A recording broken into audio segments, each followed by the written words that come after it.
আমি doctor Mohammad Kamruzzaman Rahman, cancer বিশেষজ্ঞ।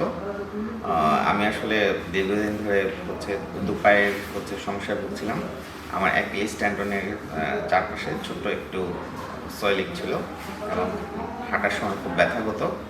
তো এর আগে আমি অনেক জায়গায় কিছু থেরাপি নিয়েছি, তো কিন্তু আসলে ব্যথাটা পুরোপুরি যাচ্ছিল না। তো গত 2 মাস আগে প্রথম আমি এই টটিসেলের এখানে পিআরপি ফার্স্ট নেই।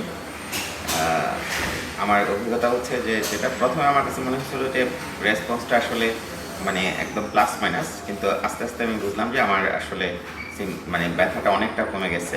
সিমটমস প্রায় অ্যাপ্রক্সিমেটলি 50% মতো কমে গেছে, ব্যথা কমে গেছে। আর আশা করছি যে সেকেন্ডটা নেওয়ার পরে আমার আরও অনেকটা উন্নতি হবে।